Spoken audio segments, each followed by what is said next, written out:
Hello' everyone, আপোনালোকে চাই আছে মমিজ কিচেন 14। আজি মই আন এটি নতুন ৰেচিপি লৈ আহিছোঁ। আজি মই বনাবলৈ গৈ আছোঁ সেউজীয়া বুটেৰে বনোৱা এটি চিকেনৰ ৰেচিপি। এই ৰেচিপিটো দিল্লী আৰু পাঞ্জাৱত খুবেই প্ৰিয়।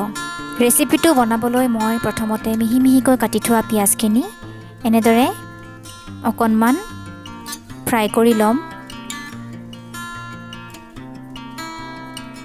এতিয়া মই আদা নহৰুৰ পেষ্টখিনিও ইয়াতে দি লৈ অকণমান ফ্ৰাই কৰি ল'ম।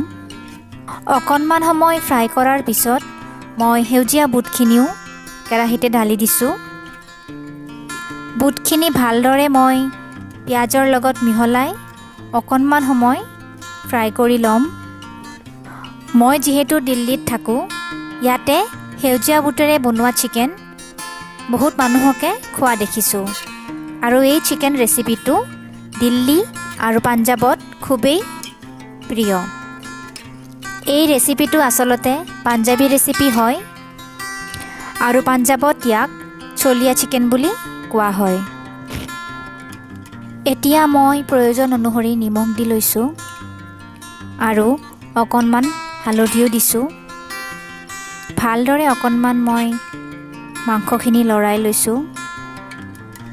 মাংসখিনি ভালদৰে সিজিবলৈ মই এতিয়া ঢাকনিখন অকণমান সময় লগাই থৈ দিম। প্ৰায় 10 মিনিট সময় মই ঢাকনিখন এনেকৈ ল' ফ্লেমত লগাই থৈ দিছোঁ, যাতে মাংসখিনি ভালদৰে সিজি যায়। ঢাকনিখন গুচোৱাৰ পিছত মই চিকেনখিনি ভালদৰে অকণমান লৰাই লৈছোঁ, নহ'লে তলত লাগি ধৰিব পাৰে। এতিয়া মই চিকেনখিনিত অকণমান জিৰা গুড়ি আৰু অকণমান ধনিয়া গুড়ি দি লৈ চিকেনখিনি হেতাৰে লৰাই দিছোঁ, যাতে ধনিয়া গুড়ি আৰু জিৰা গুড়িখিনি ভালদৰে মিক্স হৈ যায়। সেউজীয়া বুটেৰে বনোৱা চিকেন মই কেতিয়াও অসমত খাই পোৱা নাই। আচলতে মই দেখাই নাই সেউজীয়া বুটেৰে বনোৱা চিকেন। দিল্লীত থাকিহে মই দেখিছোঁ সেউজীয়া বুটেৰেও যে চিকেন বনাব পাৰি। যদি কোনোবাই সেউজীয়া বুটেৰে এনেকৈ চিকেন বনাই পাইছে, মোক জনাবচোন কমেণ্ট কৰি। আৰু মোৰ এই ৰেচিপিটো বনোৱাত হৈছেনে সেইটোও কৈ দিব। এতিয়া মই প্ৰায় 2 চামুচ চিকেন মছলা দিছোঁ। নৰ্মেল চিকেন কাৰী এখন বনাবলৈ যিখিনি মছলাৰ প্ৰয়োজন মই সেইখিনি মছলাই ব্যৱহাৰ কৰিছোঁ। এতিয়া মই এটা বিলাহী সৰু সৰুকৈ কাটি চিকেনত দিছোঁ। জ্বলা মই এটাই দিছোঁ, কাৰণ মোৰ এজনী 4 বছৰীয়া ছোৱালী আছে। আপোনালোকে যদি বিচাৰে বেছিকৈ জ্বলা খাই ভাল পায়, বেছিকৈ জ্বলা দিব পাৰে। যিহেতু মই অসমীয়া, গতিকে মাংসত আলু আমাৰ ইমোশ্যন। ইয়াৰে পাঞ্জাৱ আৰু দিল্লীৰ মানুহবিলাকে কেতিয়াও মাংসত আলু দি নাখায়, কিন্তু মই যিহেতু অসমীয়া, গতিকে আলুটো দিবই লাগিব।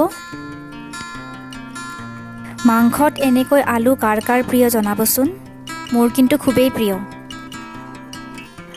আলুখিনি মাংসৰ লগত ভালকৈ ফ্ৰাই কৰাৰ পিছত এতিয়া মই মাংসখিনিত গৰম পানী ব্যৱহাৰ কৰিম।